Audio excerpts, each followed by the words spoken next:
kasih atas waktu dan kesempatan yang diberikan kepada kelompok kami. Kami dari kelompok 10, perkenalkan nama saya Ica Mariska Sina, NIM 19100202117. Kami akan membahas materi tentang masalah penilaian tambahan. Yang pertama, deskripsi LCM dan NRV. Secara khusus, nilai realisasi itu adalah estimasi harga penjualan dalam kegiatan bisnis, biasa dikurangi estimasi biaya untuk menyelesaikan dan estimasi biaya untuk melakukan penjualan. Nilai realisasi neto mengacu pada jumlah yang diharapkan oleh perusahaan untuk direalisasi dari penjualan persediaan. LCM adalah penerapan metode konservatisme pada perusahaan dengan cara membandingkan harga pasar dan harga beli dari suatu barang, dan dalam pencatatannya diambil nilai terendah dari kedua harga barang tersebut. Penerapan metode LCM dan NRV. Metode LCM. Metode ini diterapkan untuk menilai persediaan yang memiliki nilai di bawah kos awal yang disebabkan oleh kejadian-kejadian seperti perubahan tingkat harga, kerusakan, dan lain sebagainya. Kondisi tersebut tentu akan menyebabkan kerugian perusahaan, dan barang tertentu pula perusahaan harus mengikuti timbulnya kerugian tersebut. Metode NRV. Penerapan metode NRV dapat dilakukan atas setiap persediaan secara individual ataupun atas kelompok persediaan yang sejenis. Penilaian NRV. Perusahaan menilai persediaan sebesar nilai realisasi neto pada saat pertama, biaya sulit untuk ditentukan. Kedua, item mudah dipasarkan pada pasar kuntesi. Yang ketiga, unit produk dapat dipertukarkan. 3 situasi umum di mana nilai realisasi neto menjadi aturan umum untuk menilai persediaan, di antaranya adalah 1. Persediaan agrikultur termasuk hasil biologis dan hasil agrikultur. 2. Mineral dan produk mineral. 3. Komoditas yang disimpan oleh broker trader. Penggunaan NRV pada perusahaan. Metode nilai penjualan relatif merupakan cara yang logis untuk mengalokasikan biaya bersama berdasarkan pada nilai jual relatif masing-masing produk bersama yang dihasilkan. Perusahaan menggunakan metode nilai penjualan relatif untuk menilai persediaan pada saat perusahaan membeli sekelompok unit yang berbeda-beda pada saat harga tunggal atau disebut juga harga keranjang. Perusahaan dapat mengalokasikan harga pembelian total untuk masing-masing item atas dasar nilai penjualan relatif. Sekian pembahasan dari saya, selanjutnya akan dibahas oleh teman saya. Terima kasih. Oke, baik, di sini saya akan melanjutkan materi yang dibawakan oleh teman saya. Yang pertama, yang selanjutnya yang akan saya bahas sebenarnya ada 3, karena yang ketiga itu merupakan contoh soal telah kami bahas di makalah. Saya akan menjelaskan 2 saja. Yang pertama, komitmen penjualan. Komitmen penjualan seperti sebuah janji.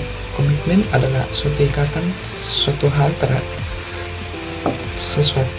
dengan pemilik tersebut atau pembuat komitmen tersebut. Komitmen sendiri berarti ikatan atau kontrak berupa janji yang tidak dibatalkan secara sepihak dan harus dilaksanakan bila persyaratan yang disepakati untuk dijalankan bersama. Dalam konteks komitmen penjualan, di sini komitmen dalam artian pencatatan laporan keuangan. Ketika seseorang menggunakan suatu metode, maka dia harus konsisten dengan apa yang harus dilaksanakannya. Di sini saya mengambil contoh bagaimana pendekatan itu dicatat. Ada dua metode tergantung penggunaannya. Ada pendekatan item by item dan ada pendekatan grup. Pendekatan item by item digunakan ketika barang yang dicatat itu berbeda jenis atau karakteristiknya berbeda. Pendekatan grup dicatat apabila pendekatan item by item sulit digunakan atau barang tersebut sejenis sehingga dapat dikelompokkan. Di sini saya mengambil contoh. Oke. Sesuai dengan kaidah low cost market, di mana kita mengambil nilai terendah daripada persediaan biaya tersebut untuk dicatat. Di sini saya mengambil, lihat ada contohnya 80.000 dan 120.000. Di sini mengambil 80.000. itu menggunakan item by item. Jadi nilai dari item terendah diambil dan ditotal. Dan apabila pendekatan grup 200 pendekatan grup, kita tidak lagi mengambil item by itemnya, tapi kita mengambil jumlah daripada nilai barang tersebut dan mengambil nilai terendahnya. Terus Bung, ini nilainya itu mau taruh di mana?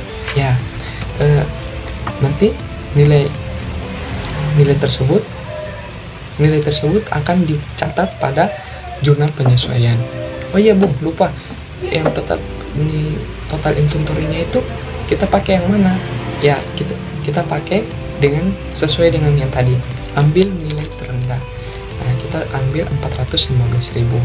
Nilai-nilai ini akan dimasukkan pada jurnal penyesuaian. Terus Bung, metode apa yang paling baik digunakan?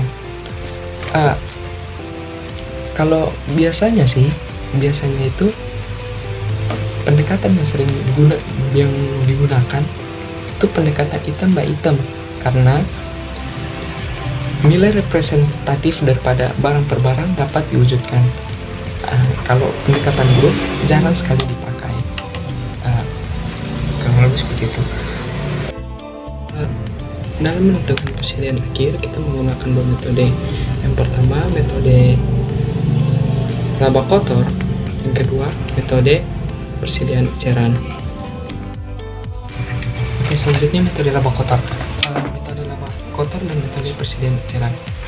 Metode laba kotor ini dimana kita menggunakan persentase daripada laba yang dihasilkan pada periode sebelumnya, dimana persediaan dimana dari estimasi persediaan akhir sudah didapat sebelum kita mengeceknya. Tata cara penggunaan metode laba kotor kurang lebih seperti ini. Oke, kita memiliki contoh soal ya. Kita mengambilnya di internet. Penjualan pada bulan selama Januari 300.000, persediaan 100.000, pembelian selama Januari 400.000. Oke, untuk penyelesaiannya, persediaan awal barang kita catat pertama. Dijumlahkan persediaan awal dan pembeliannya dijumlahkan, maka didapat jumlah barang yang tersedia untuk dijual, yaitu 500.000. Terus untuk penjualan pada bulan berjalan itu sebesar bulan berjalan itu 300.000. Dengan persentase laba didapat 25.000. 75.000 ini didapat dari 25% dikali 300.000, maka didapat 75.000. Ini dikurang karena kita mewakili persentase keuntungan daripada persentase keuntungan pada periode berjalan, maka hasil tersebut didapat 225 tersiran HPP-nya. Lalu kita kurangkan antara jumlah barang yang tersedia untuk dijual 500.000 dikurangi 225.000, maka didapat 275.000. Dalam pencatatan metode ini jarang sekali digunakan karena pada prakteknya pencatatan ini tidak lagi mengecek apakah persediaan akhir tersebut memang benar-benar sudah masih ada, atau kita tidak mengetahui kondisi fisik daripada persediaan tersebut, sehingga hasil daripada persediaan akhir, estimasi persediaan akhir daripada hal tersebut tidak bisa mewakili persediaan akhir pada periode berjalan. Oke, selanjutnya saya akan membahas tentang metode yang digunakan, selain metode laba kotor ya, ada juga metode eceran. Metode eceran ini digunakan oleh pihak pengecer, dimana metode di mana penggunaan metode ini digunakan dengan cara memperoleh hubungan antara harga barang pokok dengan harga eceran yang sama. Di sini saya mengambil contoh dengan catatan sebagai berikut ya.